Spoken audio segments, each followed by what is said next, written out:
The metal beneath Dr. Sarah Chen's boots sang with an alien frequency as she stepped aboard the derelict vessel. 3 months had passed since the Kethavar ship had been discovered drifting in the outer rim of the Centauri system, its hull scarred by what appeared to be weapons fire. The initial survey teams had declared it lifeless, another casualty of the ongoing war between the Kethavar Empire and the Zephyrian Coalition. Sarah adjusted her environmental suit and checked her scanner readings. As the lead xenobiologist for the Terran Research Division, she had been tasked with conducting a final biological sweep before the ship was dismantled for salvage. The interior was a maze of crystalline corridors and organic-looking walls that pulsed with a faint bioluminescent glow. Everything about Kethavar technology felt alive, even when it was dying. The air recycling systems had failed weeks ago, leaving the ship in a state of atmospheric decay. Sarah's suit filtered the stale chemical-laden air as she moved deeper into the vessel's bowels. Her footsteps echoed in the silence, accompanied only by the steady hum of her life support systems and the occasional groan of stressed metal. She had been exploring for nearly 2 hours when she heard it, a sound that made her freeze in place. It was faint, almost lost beneath the ambient noise of the dying ship, but unmistakable to her trained ear. A whimper, then another, and another. Sarah's heart rate spiked as she followed the sound through a narrow maintenance corridor. The scanner in her hand showed no signs of intelligent life, but it was specifically calibrated for humanoid signatures.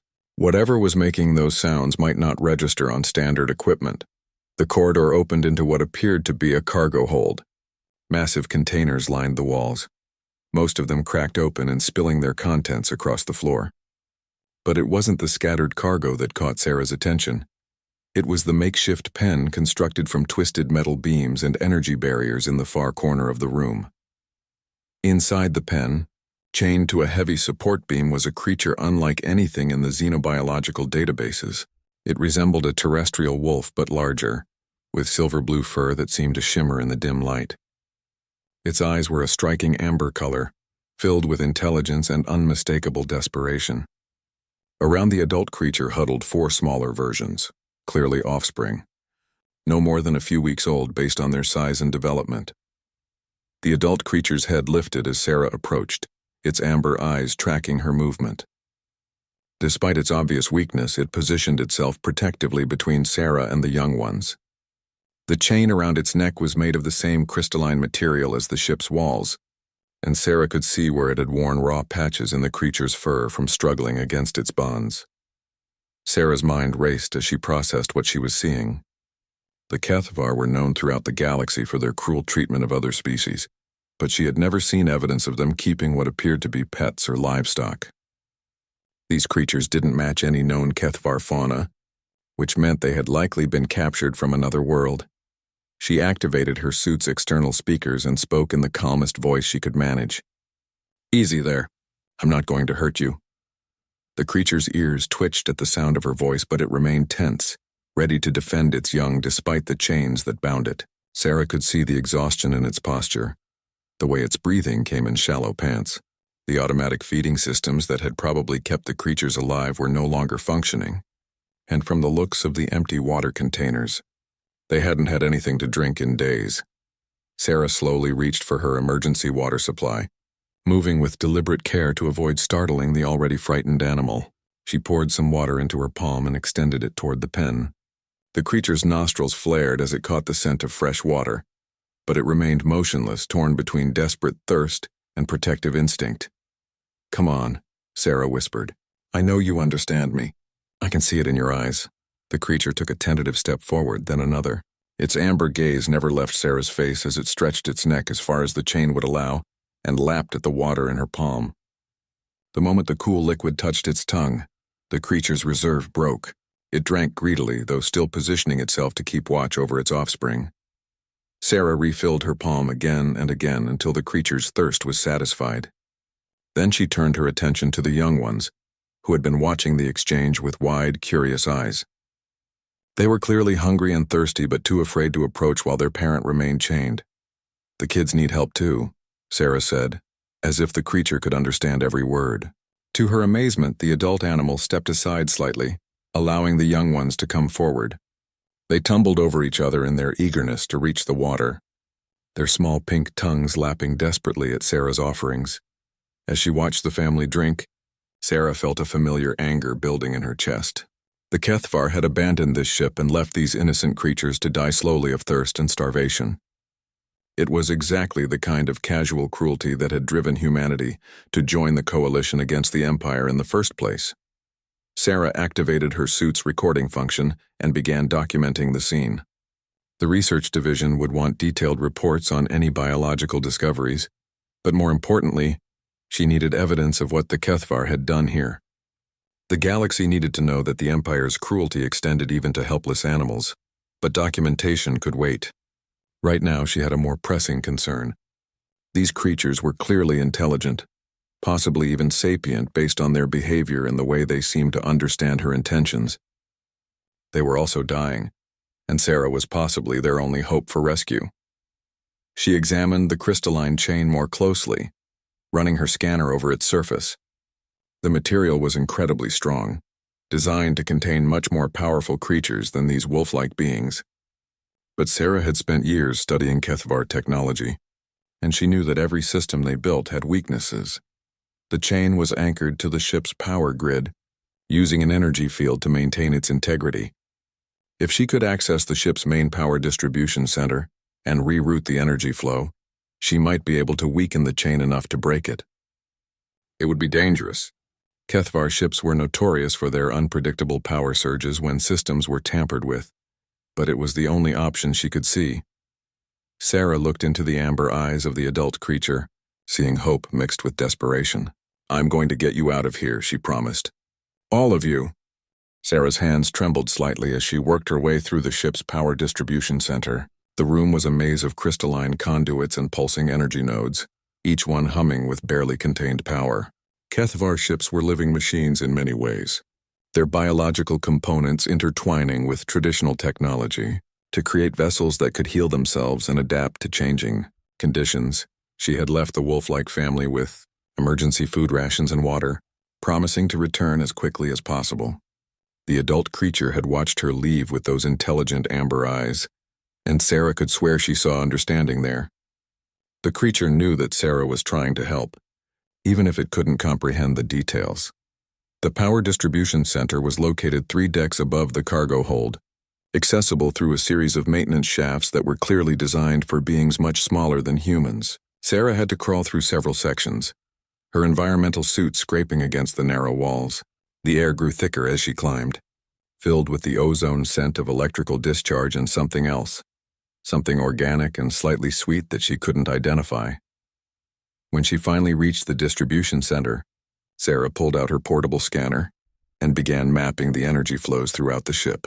The Kethvar used a hub-and-spoke system for power distribution, with major conduits branching out from the central core to feed different ship systems. If she could isolate the cargo hold's power grid and create a controlled feedback loop, the energy maintaining the crystalline chain should dissipate. The process was delicate work. Too much interference and she might trigger a cascade failure that could destroy the entire ship. Too little and the chain would remain as strong as ever. Sarah had to find the exact balance point where the system would release its hold on the chain without catastrophic consequences. She connected her portable power regulator to one of the major conduits and began the painstaking process of rerouting energy flows. The ship's living components seemed to sense her interference, and she could feel vibrations running through the walls as the vessel's biological systems tried to compensate for the changes she was making. 20 minutes into the process, alarms began sounding throughout the ship. The bioluminescent walls flashed red in a warning pattern that needed no translation. Sarah had triggered some kind of automatic defense system, and the ship was responding like a wounded animal. She could hear mechanical sounds echoing through the corridors, the ship's repair drones activating to investigate the power fluctuations. Sarah knew she had only minutes before they reached her position and potentially undid all her work. She increased the feedback loop intensity and watched as power readings throughout the ship began to fluctuate wildly. The lights flickered, then died completely. Emergency illumination kicked in a moment later, bathing everything in an eerie blue glow. Sarah felt the ship shudder around her as its systems struggled to maintain basic life support with the disrupted power grid. Her scanner showed that the energy flow to the cargo hold had dropped to 30% of normal levels. It might be enough to weaken the chain. But there was only one way to find out. Sarah quickly disconnected her equipment and began the treacherous journey back through the maintenance shafts. The ship seemed to be fighting her every step of the way. Passages that had been passable on her way up were now partially blocked by emergency bulkheads that had activated during the power crisis. Sarah had to find alternate routes, sometimes backtracking significant distances when corridors proved impassable. As she descended toward the cargo hold, she could hear new sounds echoing through the ship. The repair drones were active now, their mechanical chittering filling the air as they worked to restore damaged systems. But beneath that, Sarah heard something else, a howling sound that made her blood run cold. The wolf-like creatures were calling out, their voices echoing through the ship's corridors in harmonious waves. It wasn't fear she heard in their cries, but something else, something that sounded almost like communication. Sarah dropped down into the final maintenance shaft and half fell into the cargo hold. The scene that greeted her was both heartening and terrifying. The adult creature was standing at the full extent of its chain, straining toward the entrance as if it had been watching for Sarah's return. The young ones were clustered behind their parent, adding their smaller voices to the haunting chorus that filled the air. But they weren't alone. 3 HFY repair drones hovered at the edge of the cargo hold, their sensor arrays focused on the chained creatures. The drones were sleek insectoid machines about the size of basketballs, equipped with various manipulator arms and cutting tools. They maintained their distance, apparently confused by the creature's presence in what should have been an empty cargo area. Sarah realized that the ship's automated systems had detected the biological signatures when the power grid destabilized. The drones were programmed to investigate anomalies, but they lacked the higher reasoning to understand what they were looking at. She moved slowly toward the pen, keeping one eye on the hovering drones.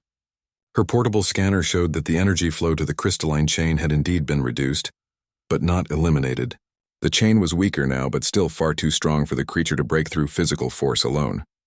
Sarah pulled out her emergency cutting torch, a small but powerful tool designed for hull breaches and equipment failures. The torch's plasma beam could cut through most known materials, but she had never tested it against HFY crystalline technology. The adult creature seemed to understand what Sarah was attempting.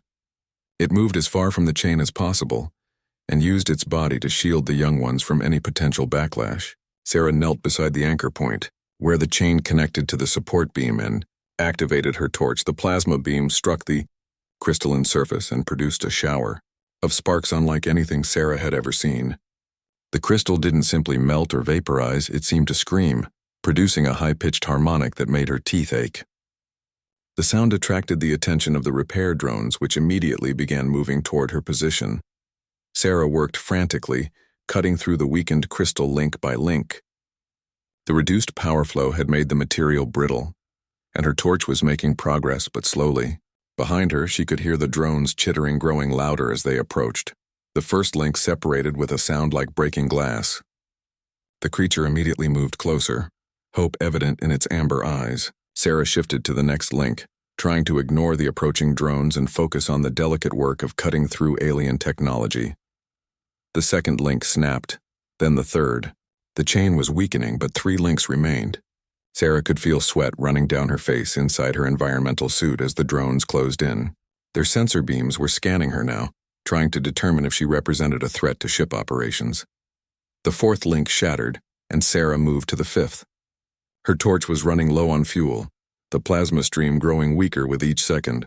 Behind her, one of the drones extended a manipulator arm, preparing to investigate this unknown intruder more closely.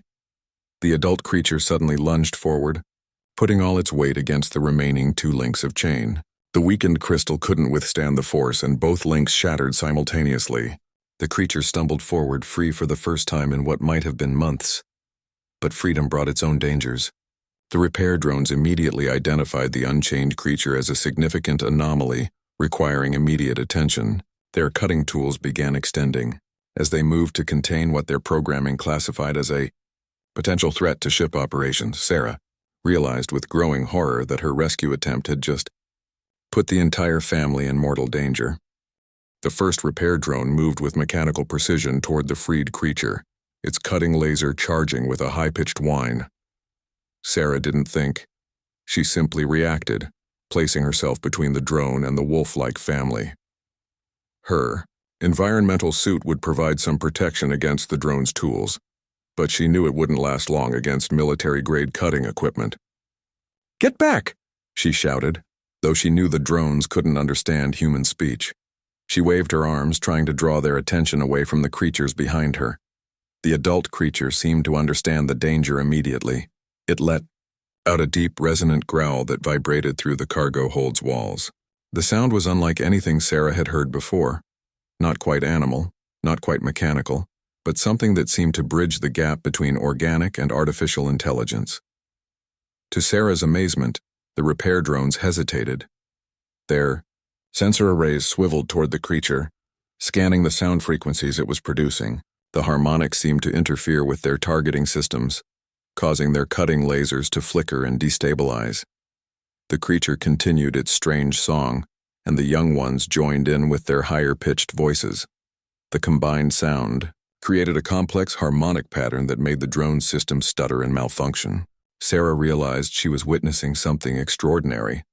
These creatures weren't just making noise, they were actively interfacing with the ship's technology, but the effect was temporary. The drone's adaptive programming was already compensating for the harmonic interference. Within seconds, they would overcome the acoustic disruption and resume their aggressive protocols. Sarah grabbed her portable scanner and quickly analyzed the harmonic patterns the creatures were producing. The frequencies matched certain resonance points in HFY crystalline technology. These beings were somehow naturally attuned to the ship's operating frequencies. That explained how they had survived so long in captivity. They had been unconsciously interacting with the ship's systems, perhaps even drawing sustenance from the energy fields that permeated the vessel. "Keep singing," Sarah called out, not sure if the creatures could understand, but hoping they would continue their defensive harmonics. She pulled out her emergency toolkit and began working on one of the disabled drones. HFY repair drones were sophisticated machines, but they shared certain vulnerabilities with all artificial intelligence systems. Sarah had spent years studying captured HFY technology, and she knew that their drones relied heavily on networked communication to coordinate their activities. She popped open the drone's communication array and began rerouting its signal pathways. If she could create a feedback loop in the drone's networking protocols, she might be able to disable all 3 units simultaneously. The creature's harmonics were growing weaker as exhaustion set in. The adult's voice cracked slightly, and the young ones were beginning to falter. Sarah worked frantically, her fingers flying over the drone's crystalline circuit boards as she rerouted communication pathways and installed logic bombs in the networking software. The first drone systems flickered and went dark, just as the creature's song finally died away. But the other 2 drones were already adapting, their cutting lasers powering up for another attack. Sarah grabbed the disabled drone and hurled it at one of its companions, hoping to buy a few more seconds. The improvised projectile struck its target with a satisfying crash, sending both drones tumbling across the cargo hold floor. The third drone immediately adjusted its flight pattern to avoid a similar fate, rising toward the ceiling where it would have a clear shot at the huddled family. Sarah looked around desperately for another weapon, another tool, anything that might help her protect the creatures she had just freed. Her eyes fell on the scattered cargo that littered the floor, containers of unknown HFY materials, and equipment that had spilled from their broken storage units.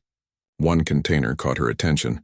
It was smaller than the others, made of the same crystalline material as the chain that had bound the creatures, but this container was glowing with an internal light that pulsed in rhythm with the ship's power systems. Sarah realized she was looking at some kind of energy storage device, possibly a backup power cell or emergency battery. She grabbed the glowing container and hefted it in her hands, judging its weight and balance. The third drone was lining up its shot, preparing to eliminate what it perceived as contaminated biological specimens. Sarah took careful aim and threw the container with all her strength. The energy cell struck the drone dead center, and the result was spectacular. The container's crystalline shell cracked on impact, releasing stored energy in a brilliant cascade of light and electromagnetic force. The drone's systems overloaded instantly, and it crashed to the floor in a shower of sparks and crystalline fragments. The remaining functional drone had recovered from Sarah's earlier attack and was advancing again, but its movements were erratic. The energy discharge from the destroyed power cell had damaged its navigation systems, causing it to weave unsteadily through the air. The adult creature saw the opportunity and took it. With a powerful leap, it launched itself at the malfunctioning drone, its powerful jaws clamping down on the machine's central processing unit. There was a brief struggle, metal against bone and sinew, before the drone systems failed completely. Silence fell over the cargo hold, broken only by the distant hum of the ship's life support systems and the soft whimpering of the young creatures. Sarah felt her legs give out as adrenaline left her system, and she sank to her knees on the littered floor. The adult creature approached her slowly, its amber eyes filled with something that looked remarkably like gratitude. It nuzzled against Sarah's environmental suit, a gesture so gentle and trusting that she felt tears welling up in her eyes. "You're welcome," she whispered, reaching out to stroke the creature's silver-blue fur through her suit's gloves. The fur was incredibly soft, with an almost metallic sheen that shifted colors in the emergency lighting. The young ones had emerged from their hiding spot and were exploring the cargo hold with the fearless curiosity of children everywhere. They sniffed at the broken drones and pawed at the scattered cargo, their tails wagging with excitement at their newfound freedom. But Sarah knew their situation was still precarious. The ship's automated systems would eventually notice the destroyed repair drones and send reinforcements. The power fluctuations she had caused might also attract attention from any Kethvar vessels in the area, though the ongoing war made that unlikely. More immediately, she had to figure out how to get the creatures off the ship and to safety. Her research vessel was docked at the main airlock, but the journey through the ship's corridors would be dangerous. The creatures were adapted to the ship's atmosphere and energy fields. Exposure to normal space conditions might be harmful or even fatal. Sarah pulled out her scanner and began analyzing the creature's biological signatures more carefully. What she found astonished her. These beings weren't just adapted to Kethvar technology, they were symbiotic with it. Their cellular structure incorporated crystalline elements similar to those used in Kethvar ships, allowing them to interface directly with the vessel's energy systems. That explained their ability to disrupt the repair drones with harmonic frequencies. These creatures were living biotech, possibly created by the Kethvar as some kind of experiment or bred specifically to serve as living components in their ships. The thought of such biological manipulation made Sarah's stomach turn, but it also gave her hope. If the creatures were designed to work with Kethvar technology, they might be able to help her navigate the ship's remaining defensive systems. And if they could interface with the ship's computers, they might be able to access information about their origins and their people. Sarah activated her suit's communication array and began recording a detailed log entry. Whatever happened next, the galaxy needed to know about these remarkable beings and what the Kethvar had done to them. But first she had to get them home, wherever home might be. The adult creature seemed to sense her thoughts. It moved to the cargo hold's main entrance and looked back at Sarah expectantly, as if asking her to follow. The young ones gathered around their parent, ready for whatever came next. Sarah stood up and checked her equipment. Her cutting torch was nearly depleted, but she still had emergency supplies and her scanner. More importantly, she had allies now. Intelligent beings who understood the ship's systems better than any human ever could. "Lead the way," she said, and meant it. The adult creature led them through corridors Sarah had never seen before, passages that seemed to exist between the ship's official deck plans. The walls here pulsed with a different rhythm, more organic than the areas she had explored earlier. Bioluminescent veins ran along the ceiling, providing just enough light to navigate by while keeping them hidden from the ship's primary sensor networks. Sarah realized that these creatures knew the ship better than its own builders had intended. They had found the spaces between spaces, the gaps in the Kethvar surveillance grid where they could move undetected. It was a sobering reminder of how long they had been prisoners here, learning every inch of their cage. The young ones stayed close to their parent, their small paws making barely audible sounds on the crystalline floor. They moved with surprising stealth for creatures so young, as if they had been born understanding the need for silence and concealment.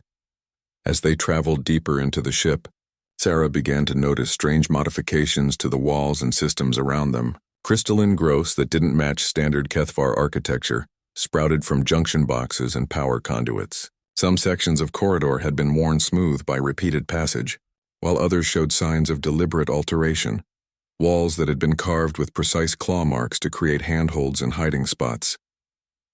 "You've been preparing for this," Sarah whispered in amazement. "You've been planning an escape route." The adult creature glanced back at her, its amber eyes reflecting understanding. It had indeed been planning, but not just for itself. Every modification, every hidden path, every carefully concealed shelter had been designed with the young ones in mind. This wasn't just survival instinct, it was parental love translated into action. They paused at a major intersection where 4 corridors met. The adult creature lifted its head and made a soft sound, barely audible even in the ship's silence. The harmonics were subtle, almost subsonic, but Sarah felt them vibrating through her environmental suit. The creature was scanning the area, using its natural ability to interface with the ship's systems to detect any threats ahead. After a moment, the creature relaxed and led them down the leftmost corridor. This passage was wider than the others, with higher ceilings and more elaborate wall decorations. Sarah recognized it as one of the main arteries leading toward the ship's docking bays. They were making progress toward her research vessel, but the route was taking them through increasingly public areas where detection was more likely. Halfway down the corridor, alarms began sounding again. Not the harsh mechanical warnings from earlier, but something different. A musical cascade of tones that seemed to emanate from the walls themselves. The bioluminescent veins in the ceiling flashed in complex patterns, and Sarah felt the ship shudder around them as massive systems activated. The adult creature immediately herded the young ones against the wall and began its harmonic song again, this time with desperate urgency. The ship's alien music was overwhelming their defensive frequencies, and Sarah could see the strain in the creature's posture as it fought to maintain the protective resonance. Through her scanner, Sarah watched as the ship's systems came alive with hostile intent. Security drones were launching from hidden alcoves throughout the vessel, and blast doors were sealing critical passages. The ship's artificial intelligence had finally recognized the escaped prisoners as a significant threat and was mobilizing its full defensive capabilities. But the creatures had one advantage the ship's AI hadn't anticipated. The young ones, inspired by their parents' example, began adding their voices to the defensive harmony. Their untrained vocalizations created chaotic interference patterns that confused the ship's targeting systems and caused navigation errors in the approaching security drones. Sarah realized she was witnessing something unprecedented. A family of living beings working together to fight an artificial intelligence, using nothing but their voices and their understanding of harmonic frequencies. It was both beautiful and terrifying. The defensive song was working, but it was also draining the creature's strength rapidly. The adults' breathing was becoming labored, and the young ones were beginning to falter. Sarah knew they couldn't maintain this defense for much longer. She pulled out her portable scanner and began analyzing the ship's defensive frequencies in real time. If she could find the resonance pattern that controlled the security drones, she might be able to create a feedback loop similar to what she had done with the repair drones earlier. The scanner's display showed a complex waveform representing the ship's control signals. Sarah connected her emergency communication equipment and began broadcasting a counter frequency designed to disrupt the drone's coordination protocols. The effect was immediate. Security drones throughout the corridor began veering off course, their formation flying deteriorating into chaos. Some crashed into walls while others simply shut down in mid-flight as their processors overloaded. But Sarah's electronic warfare had attracted unwanted attention. The ship's AI was now fully aware of her presence and her capabilities.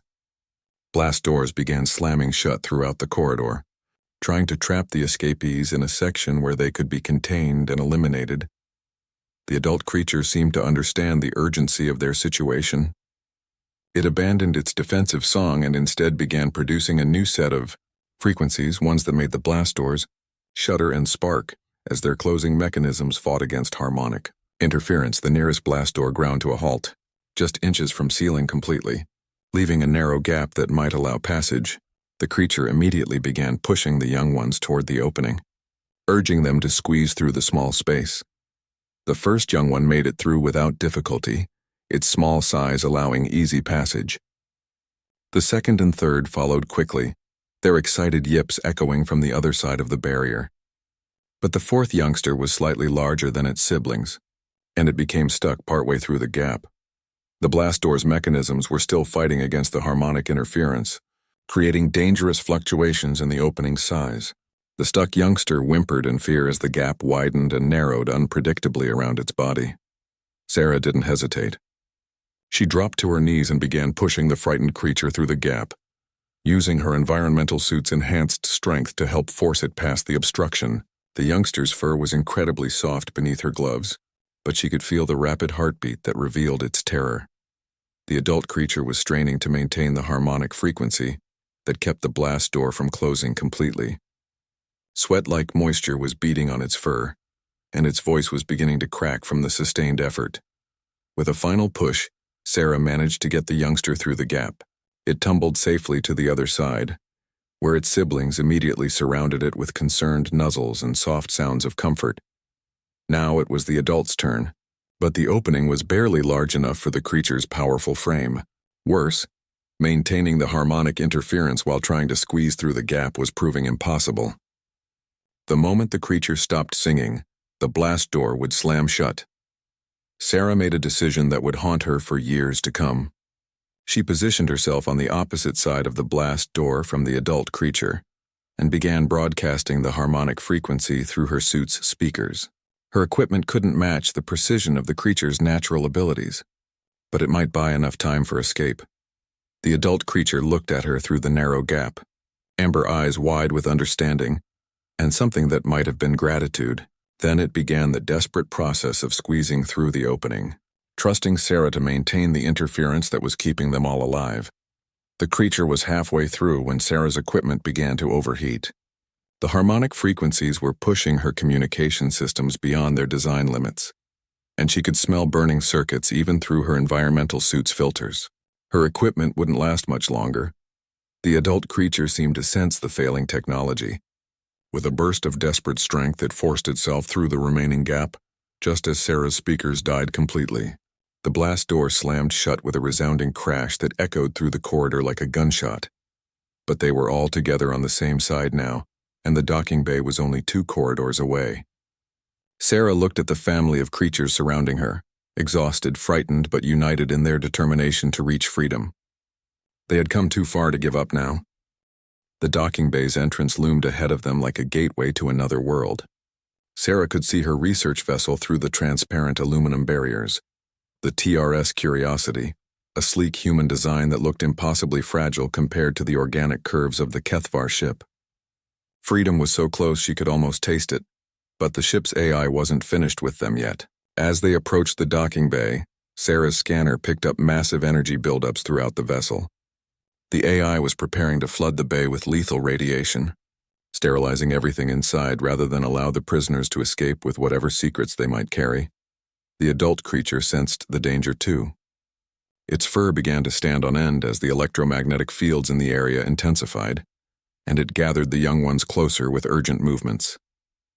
The creature's natural sensitivity to energy patterns was giving them advance warning of the coming attack. Sarah checked her scanner readings and felt her heart sink. The radiation levels would peak in less than 3 minutes, not enough time to reach her ship and complete the docking separation sequence. Even if they made it aboard the Curiosity, they would still be trapped within the radiation field until the HFY ship's power cells depleted. She looked at the family huddled around her and made another desperate decision. If conventional escape was impossible, maybe it was time to try something unconventional. "Can you interface with the docking bay systems?" she asked the adult creature, knowing it couldn't understand her words but hoping her tone would convey the urgency of the situation. The creature tilted its head, studying Sarah's face with those intelligent amber eyes. Then it looked toward the docking bay's control center, a raised platform lined with crystalline control interfaces.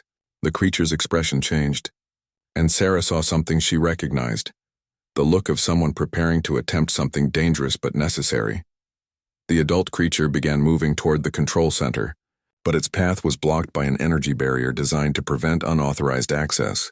The barrier was stronger than the one that had contained them in the cargo hold, designed to withstand military-grade assault rather than simple containment. But the creature didn't try to break through the barrier. Instead, it began another of its harmonic songs, this one deeper and more complex than anything Sarah had heard before. The sound seemed to resonate through the ship's very bones, and the energy barrier began to flicker as its frequency patterns were disrupted. The young ones joined in immediately, their higher voices creating harmonics that amplified and refined their parents' bass frequency. Together, they wove a sonic tapestry that interfaced directly with the ship's control systems, bypassing security protocols through pure harmonic resonance. The energy barrier dissolved like morning mist, and the control center lay open before them. But accessing the controls would require someone with hands capable of manipulating the crystalline interfaces, and the creature's paws weren't designed for such delicate work. Sarah understood immediately. She ran toward the control center while the creatures maintained their harmonic interference. Her environmental suits enhanced mobility, helping her reach the platform in seconds. The control interfaces were unlike anything in human technology, living crystal that responded to touch, thought, and bioelectric fields. "Tell me what to do," Sarah said, placing her hands on the central control node. The adult creature's song shifted, and Sarah felt information flowing through the crystalline interface directly into her nervous system. It was an overwhelming sensation, like having someone else's memories suddenly implanted in her brain. She saw the docking bay's systems through the creature's understanding, felt the flow of energy through the ship's biological components, understood the delicate balance of forces that kept the massive vessel stable. Working through the harmonic link, Sarah began redirecting power flows throughout the docking bay. Instead of channeling lethal radiation into the space, she rerouted the energy into the bay's atmospheric processors and gravitational generators. The radiation would still be released, but it would be contained and converted into useful ship functions rather than turned into a weapon. The process was exhausting. Interfacing with alien technology through a living harmonic link was unlike anything Sarah had ever experienced. She felt her consciousness stretching across the ship's neural networks, touching systems and subsystems she couldn't name or understand. The creature's song guided her, showing her which pathways to follow and which to avoid. But the ship's AI was fighting back. It began generating counter-harmonics designed to disrupt the creature's song and break Sarah's connection to the control systems. The battle became one of frequencies and resonance patterns, artificial intelligence against organic harmony. Sarah felt the creature's strength beginning to fade. The young ones were exhausted from their long journey and the sustained harmonic singing. Their voices began to crack and waver, and gaps appeared in the protective frequency patterns. The adult creature compensated by pushing its own voice to dangerous extremes, hitting frequencies that made its throat visibly strain. Blood began to appear at the corners of its mouth as vocal cords stretched beyond their limits. The creature was literally singing itself to death to save its family. Sarah made a final desperate adjustment to the power grid. Instead of trying to completely neutralize the radiation attack, she redirected all the energy into the docking bay's emergency separation protocols. If she couldn't stop the attack, maybe she could eject the entire bay section from the ship before the radiation reached lethal levels. The docking bay shuddered as massive mechanical systems engaged. Explosive bolts fired in sequence, severing the bay's connections to the main ship. Emergency thrusters ignited, pushing the detached section away from the HFY vessel at maximum acceleration. The sensation was like being inside an earthquake. Sarah was thrown from the control platform as the bay tumbled through space, its independent life support systems struggling to maintain atmosphere and gravity. The creatures were scattered across the deck, yipping in fear as their world spun out of control. Through the bay's viewports, Sarah could see the HFY ship growing smaller in the distance. But she could also see the brilliant flare of radiation erupting from its hull, where the docking bay had been attached. The AI had fired its weapon anyway, sterilizing the connection point to ensure that no trace of the escaped prisoners remained. The independent thrusters finally stabilized their tumbling motion, and the bay's artificial gravity restored proper orientation. Sarah picked herself up from the deck and immediately looked for the creatures. They were all alive, though shaken and frightened by their violent liberation. The adult creature was the worst injured. Its voice was completely gone now, reduced to a hoarse whisper from the strain of the harmonic singing. Blood stained its silver-blue fur around the mouth and throat, and it moved with obvious pain. But its amber eyes were bright with triumph as it looked at its safe, free children. Sarah activated her emergency beacon and sent out a distress call to the Coalition fleet. The docking bay had enough life support for several days, but they would need rescue soon. More importantly, these remarkable creatures would need medical attention and a place where they could recover from their ordeal. As she tended to the adult creatures' injuries with her emergency medical supplies, Sarah began to realize the full significance of what had happened. These beings weren't just intelligent animals. They were living bridges between organic life and artificial technology. Their ability to interface harmonically with complex systems represented a form of biotechnology that could revolutionize space travel and communication. But more than that, they had shown her something profound about cooperation and sacrifice. The adult creature had been willing to die to save its children, and the young ones had instinctively worked together to protect their family. In a galaxy torn apart by war and hatred, they had demonstrated the power of love and unity. Sarah looked out at the stars surrounding their tiny refuge and smiled. They had escaped the HFY ship, but in many ways their real journey was just beginning. Somewhere out there was the creature's homeworld, their people, their destiny, and Sarah was determined to help them find it. The adult creature moved closer to Sarah and rested its great head against her arm. Even without its voice, the message was clear: gratitude, trust, and the beginning of a friendship that would span the stars. The Coalition rescue fleet arrived 18 hours later, their ships materializing out of hyperspace like metallic angels against the starfield. Sarah watched through the docking bay's viewports as 3 vessels approached, 2 military escorts and a medical frigate equipped with xenobiological facilities. The creatures had spent the waiting time huddled together in what Sarah had come to recognize as a healing formation.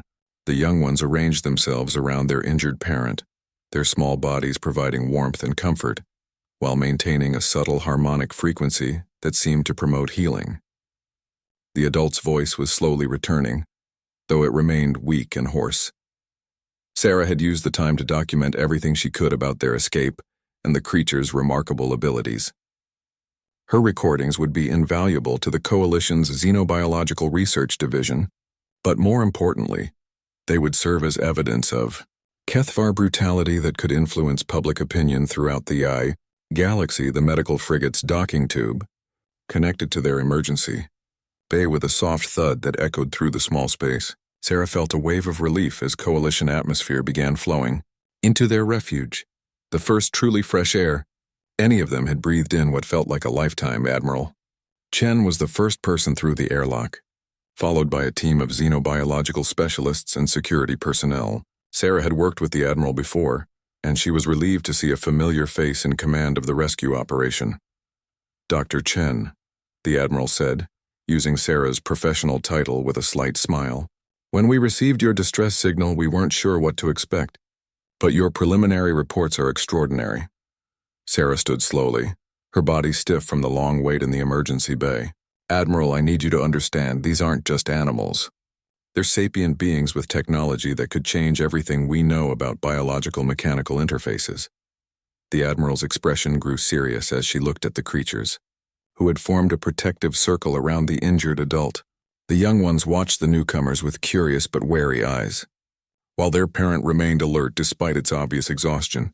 Dr. Marina Vasquez, the fleet's chief xenobiologist, stepped forward with her scanning equipment. The preliminary readings are incredible, she said, studying her instruments. Their cellular structure incorporates crystalline elements similar to HFY biotechnology, but the integration is far more sophisticated than anything we've seen before. The adult creature watched Dr. Vasquez approach, its amber eyes tracking every movement. When she extended her scanner toward one of the young ones, the creature let out a soft warning sound, not aggressive, but clearly protective. It's okay, Sarah said gently, moving to stand between the doctor and the creatures. They understand more than you might think, but they're still traumatized from their captivity. The adult was chained and starved, possibly for months. Dr. Vasquez nodded and lowered her scanner. Of course. We'll take this slowly. But Sarah, do you understand what you've discovered here? These beings appear to be naturally evolved biological computers, capable of interfacing directly with artificial systems through harmonic resonance. Admiral Chen was studying the damaged docking bay controls, where Sarah had redirected the ship's power systems. You said they helped you hack into the Kethvar ship's security network? More than helped, Sarah replied. They made it possible. I could never have interfaced with those systems on my own. The adult creature established a harmonic link that allowed me to access and manipulate alien technology through pure sound and resonance. The implications hung in the air like an unspoken promise. The coalition had been fighting the Kethvar Empire for nearly a decade, often hampered by their inability to understand and counter alien technology. These creatures might represent the key to winning the war, or at least leveling the playing field. But Sarah could see the dangerous gleam in some of the officers' eyes, and she stepped protectively closer to the creatures. Admiral, I need your word that these beings will be treated as refugees, not as weapons. They're not prisoners of war or experimental subjects. They're a family that I helped rescue from Kethvar captivity. Admiral Chen studied Sarah's face for a long moment, then looked at the creatures. The young ones had begun to explore the edges of the docking bay, their natural curiosity overcoming their caution. The injured adult watched them with obvious parental affection, occasionally making soft sounds to guide them away from potentially dangerous equipment. You're right, of course, the Admiral said finally. But Sarah, you must understand the strategic implications of what you've discovered. If these beings are willing to work with us voluntarily, they could help us save millions of lives by ending this war sooner. Sarah felt the weight of that responsibility settling on her shoulders. She looked at the creatures, this family that had already suffered so much at the hands of those who would use them for their abilities. Could she ask them to endure more even for such a noble cause? The adult creature seemed to sense her internal conflict. It approached slowly, its amber eyes fixed on Sarah's face. When it reached her, it gently nuzzled against her arm, the same gesture of trust and affection it had shown when she first freed them from their chains. Dr. Vasquez was taking readings from a safe distance, her instruments detecting the subtle energy fields that surrounded the creatures. Their bioelectric signatures are unlike anything in our databases, she reported. The crystalline elements in their cellular structure appear to be naturally occurring, not surgically implanted like we see in some Kethvar biotechnology, which suggests they're not artificial creations, Admiral Chen observed. They're a naturally evolved species that the Kethvar captured and enslaved for their abilities. Sarah felt a chill of understanding. That means there are more of them. Somewhere out there is their homeworld, their people. The Kethvar didn't create these abilities. They stole them. The adult creature lifted its head at Sarah's words, and for a moment she could swear she saw recognition in its eyes. The creature began to make soft sounds, not the harmonic frequencies they used for technological interface, but something more like speech patterns. Dr. Vasquez activated her linguistic analysis equipment, recording the sounds and running them through translation algorithms. The patterns are consistent with linguistic structure, she reported excitedly. This could be an attempt at communication. Sarah knelt down to the creature's eye level, speaking slowly and clearly. Can you understand us? Do you know where your people are? The creature's response was immediate and heartbreaking. It began to sing. Not the powerful harmonic frequencies they had used for defense and system manipulation, but something softer and sadder. A song of longing, of loss, of memories that stretched across the void between stars. The young ones joined their parents' song, their voices creating harmonies that spoke of hope despite suffering, of family bonds that could not be broken by captivity or cruelty. The melody filled the docking bay with something that transcended language barriers, the universal expression of grief for a lost home. When the song ended, the docking bay fell silent except for the hum of life support systems. Sarah felt tears on her cheeks, though she couldn't explain exactly why the alien melody had affected her so deeply. Admiral Chen cleared her throat gently. Dr. Chen, I think we need to get these beings to a proper medical facility as soon as possible. But I also think we need to start planning a very different kind of mission than anything the Coalition has attempted before. Sarah looked up at the Admiral questioningly. We're going to find their homeworld, Admiral Chen said simply, and we're going to bring them home. The adult creature's amber eyes widened at the Admiral's words, and Sarah realized that the being had understood every word. Hope flickered in those alien features for the first time since Sarah had found them chained in the darkness of the Kethvar ship. The rescue was complete, but their real mission was just beginning. 6 months later, The Coalition exploration vessel Phoenix emerged from hyperspace at the edge of an uncharted star system, deep in what had once been neutral territory. The bridge crew worked with quiet efficiency, their instruments scanning for signs of life while maintaining strict communication protocols. Sarah stood at the observation deck, watching the blue-white star grow larger on the view screen. Beside her, the adult creature she had come to know as Harmony, a name that seemed fitting given its musical abilities, gazed at the approaching system with emotions too complex for human understanding. The healing process had been remarkable to witness. Coalition medical teams had worked carefully with Harmony and the young ones, learning as much as they taught.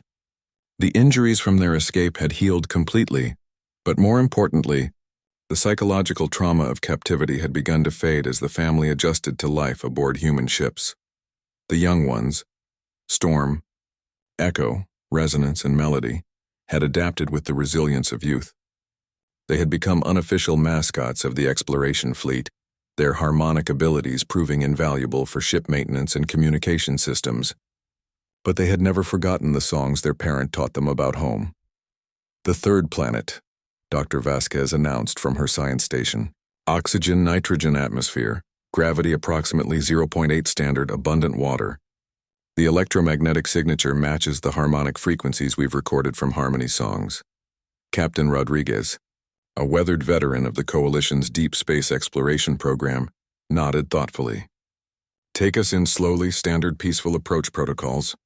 If this is their homeworld, we want to make a good first impression. As the Phoenix moved into the inner system, the instruments began detecting signs of civilization. Not the crystalline biotechnology of the Kethvar, but something uniquely different. Structures that seemed to grow from the planet's surface like enormous musical instruments, cities that resonated with harmonic frequencies that could be detected even from orbit.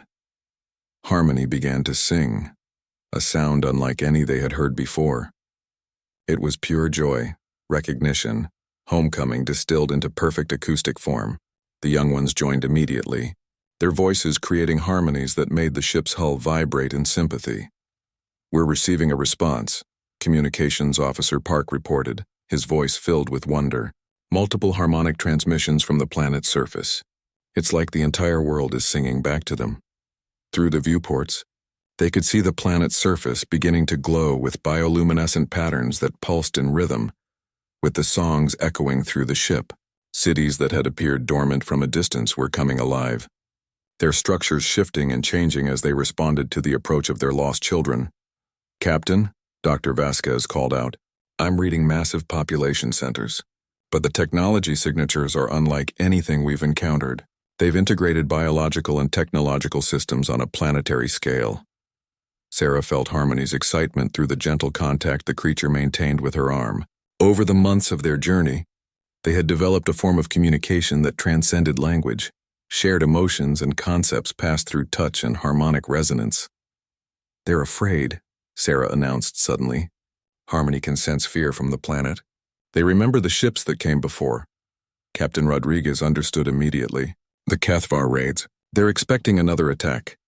Sarah knelt beside Harmony and placed her hand on the creature's silver-blue fur. Can you tell them we're friends? That we brought you home?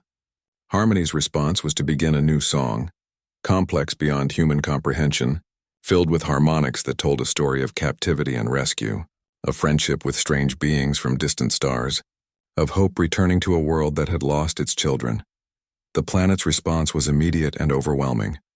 The bioluminescent patterns on the surface exploded into brilliant displays of color and light. Thousands of voices joined the harmonic chorus, creating music so beautiful it brought tears to the eyes of everyone on the bridge. Multiple contacts approaching from the planet's surface, Tactical Officer Kim reported, but they're not showing any hostile intent. It looks like a celebration. The approaching ships were unlike anything in Coalition databases. They moved like living things, their hulls shifting and flowing as they traveled through space. But there was no mistaking the peaceful intent in their approach patterns. These were beings coming to greet long-lost family, not to wage war. Captain, Sarah said, I request permission to take a shuttle to the surface with Harmony and the young ones. They need to go home, and I think their people need to meet the humans who helped them. Captain Rodriguez studied her for a moment, then nodded. Take Dr. Vasquez and a minimal security detail. And Sarah, thank you for making this possible. 2 hours later, Sarah found herself standing in a shuttle bay that seemed to have been grown rather than built.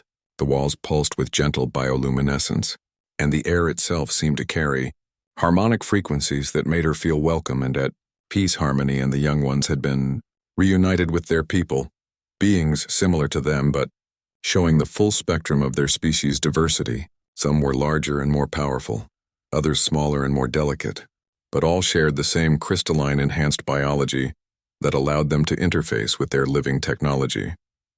The reunion had been emotional beyond description. Harmony's songs of captivity and rescue had been answered by choruses of grief for those lost and joy for those returned. The young ones had been embraced by an extended family they had never known, their harmonic abilities celebrated and nurtured by those who understood their true potential. But it was the conversation with the planet's leaders that would change the course of galactic history. Elder Crescendo, whose silver fur was marked with patterns that seemed to shift and flow like living music, spoke through harmonic frequencies that Dr. Vasquez's equipment translated into human speech. Your people have shown us something we had forgotten. The elders' translated words carried deep emotion. We thought all the galaxy held only predators like the Kethvar, beings who would steal and enslave rather than protect and nurture. But you risked your lives to save our children and bring them home.